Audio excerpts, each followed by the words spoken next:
بسم اللہ الرحمن الرحیم۔ السلام علیکم پیارے بچوں و گارجین حضرات۔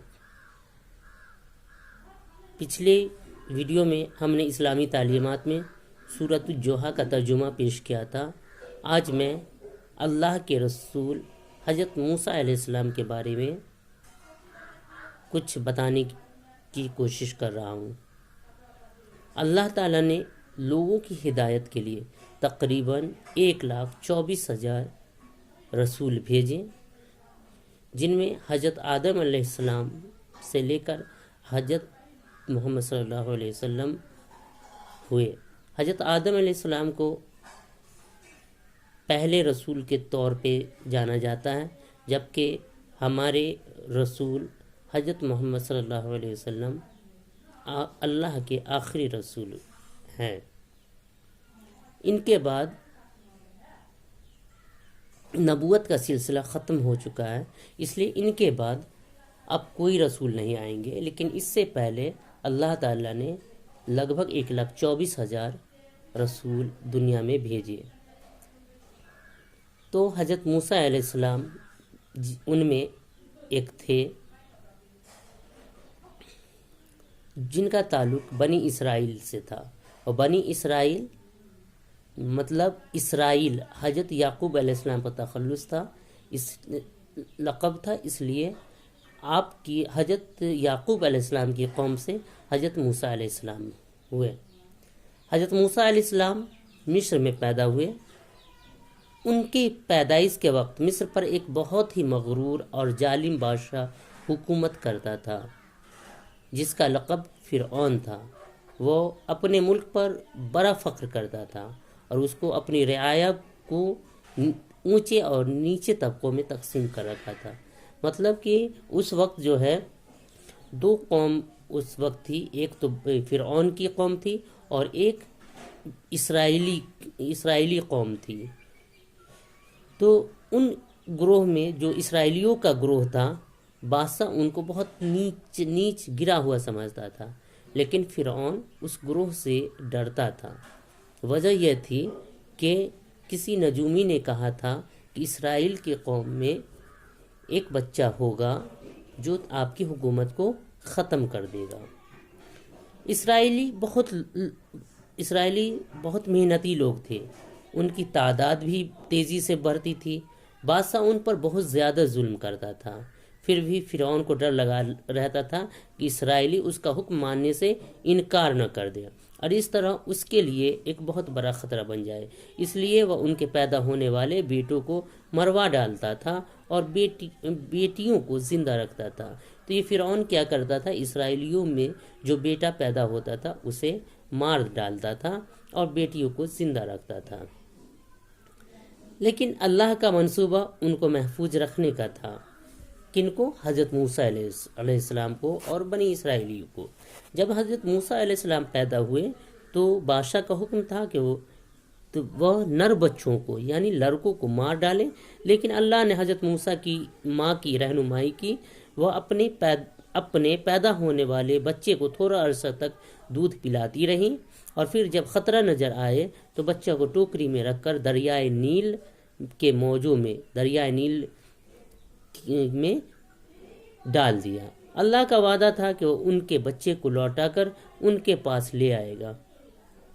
اس میں اللہ تعالیٰ نے انہیں جو سمجھ دی تھی، اللہ تعالیٰ نے انہیں جو تدبر یا جو سمجھ عطا کی تھی، اس کے حساب سے انہوں نے حضرت موسیٰ علیہ السلام کی ماں نے اسے دریائے نیل میں پھینک دیا، اور اللہ تعالیٰ نے انہیں خوشخبری دے دیا تھا کہ خطرہ ہو تو اپنے بچے کو دریائے نیل میں ڈال دینا اور پھر وہ بچہ آپ کے پاس ہی لوٹا دیا جائے گا۔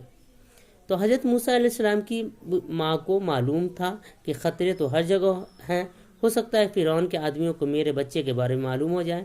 آخر کار موسیٰ علیہ السلام کی ماں نے حضرت موسیٰ علیہ السلام کی زندگی کو درپیش خطرے کے خیال سے انہیں ایک ٹوکری میں رکھا اور دریائے نیل میں ڈال دیا۔ لیکن اللہ کے کام کرنے کے انداز حیرت انگیز ہیں۔ وہ ٹوکری فرعون کے محل کے پاس سے گزری اور اس کے گھر والوں نے اسے دیکھ لیا۔ اب کیا ہوا کہ موسیٰ علیہ السلام کو ان کی ماں نے نیل ندی میں، دریائے نیل میں ایک ٹوکری میں ڈال کر رکھ دیا، تو وہ فرعون کے محل کے پاس پہنچی، تو اس کے گھر والے نے اسے دیکھ لیا۔ فرعون کی بیوی کو شاید کوئی لڑکا نہ تھا۔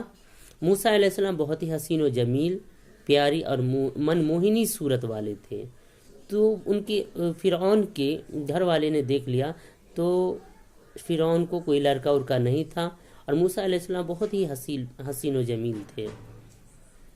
تو فرعون کی بیوی نے جب انہیں دیکھا، تو فرعون کی بیوی کو وہ بچہ بہت زیادہ پسند آ گیا، اور وہ بے ساختہ بول اٹھی، یہ بچہ تو آنکھوں کی ٹھنڈک ہے۔ اس نے بادشاہ کہا کہ اسے مارا نہ جائے، بلکہ ہم اسے اپنا بیٹا بنا لیں۔ پھر فرعون کی بیوی نے فرعون کو کہا کہ اس بچے کو نہ مارے، اسے ہم اپنی آنکھوں کی ٹھنڈک بنا لیتے ہیں۔ اس نے بادشاہ سے کہا کہ اسے مارا نہ جائے، بلکہ اسے ہم اپنا بیٹا بنا لیں۔ فرعون کی بیوی نے کہا کہ اسے ماریے نہیں، اسے ہم اپنا بیٹا بنا لیتے ہیں، کیونکہ ہم اسے پالیں گے پوسیں گے تو یہ تھوڑی جانے گا کہ کون ہے نہیں ہے، وہ تو میرا بیٹا بن جائے گا۔ تو لیکن اللہ کا یہ منصوبہ تھا، اللہ کا منصوبہ مسلسل کام کرتا رہتا ہے، اور بادشاہ نے اس عورت کی تجویز پر اتفاق کر لیا۔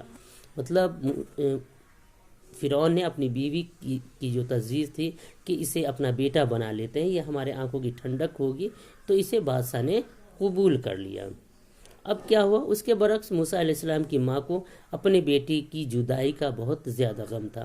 موسیٰ علیہ السلام کی ماں کو اپنے بیٹے کی جدائی کا غم تھا۔ حضرت موسیٰ علیہ السلام کو جب شاہی محل میں لایا گیا، تو انہوں نے کسی دودھ پلانے والی عورت کا دودھ پینے سے انکار کر دیا۔ اب موسیٰ علیہ السلام کو دودھ پلانے کی باری آئی، تو وہاں جو عورت لی گئی دودھ پلانے کے لیے، تو کئی عورتوں کو بلایا گیا، لیکن کسی کا بھی وہ دودھ نہیں پیے۔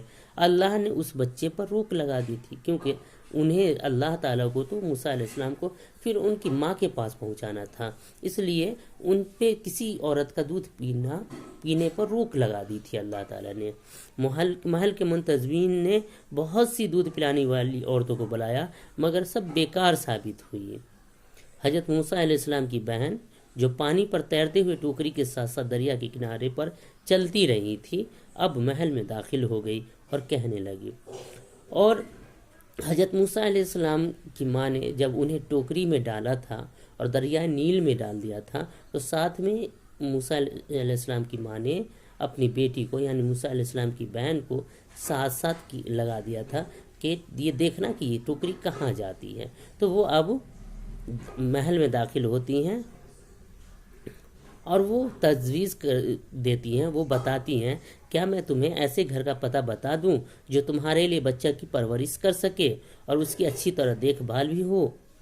فرعون کو اس پر ہاں کہنا پڑا، اور اس طرح موسیٰ علیہ السلام اپنی ماں کے پاس واپس ہو گئے۔ اس طرح سے اللہ کا وعدہ ہمیشہ سچا ہوتا ہے، یعنی کہ اللہ تعالیٰ نے موسیٰ علیہ السلام کو پھر اپنی ماں کے پاس پہنچا دیا۔ تو اس طرح سے اللہ تعالیٰ نے جو وعدہ کیا تھا موسیٰ علیہ السلام کی ماں کو کہ تمہارے بچے کو پھر تمہارے پاس ہی لوٹا دیا جائے گا، یہ وعدہ سچا، اللہ کا وعدہ تو ویسے بھی سچا ہوتا تھا، یہ وعدہ اس طرح سے پورا ہوا۔ تو اللہ کا وعدہ ہمیشہ سچا ہوتا ہے، لیکن ضرورت یہ ہے کہ اس کو جو وہی سمجھ سکتے ہیں جو اس کی سمجھ رکھتے ہیں، تھوڑی دور تک دیکھنے والے اس کو سمجھ نہیں پاتے، جو بہت دور تک نہیں دیکھتے، جنہیں سمجھ نہیں ہوتی، وہ اس بات کو، اللہ کی اس بھید کو، اللہ کی اس راز کو نہیں جان پاتے ہیں۔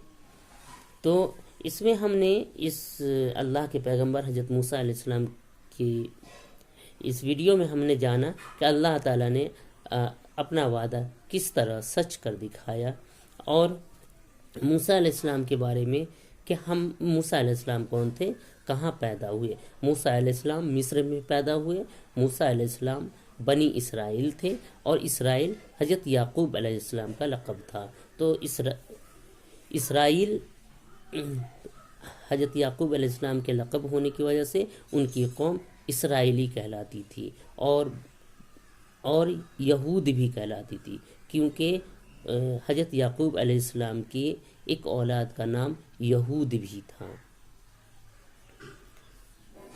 تو مجھے امید ہے کہ آپ لوگوں کو میرے اس ویڈیو سے کچھ موسیٰ علیہ السلام کے بارے میں جانکاری ملی ہوگی، اور اگر اس میں کچھ بتانے میں غلطی ہوئی ہو تو اللہ تعالیٰ سے دعا ہے کہ معاف کرے، اور آپ لوگوں سے گزارش ہے کہ میری صحیح رہنمائی کریں گے۔ شکریہ، وآخر دعوانا والحمد للہ رب العالمین۔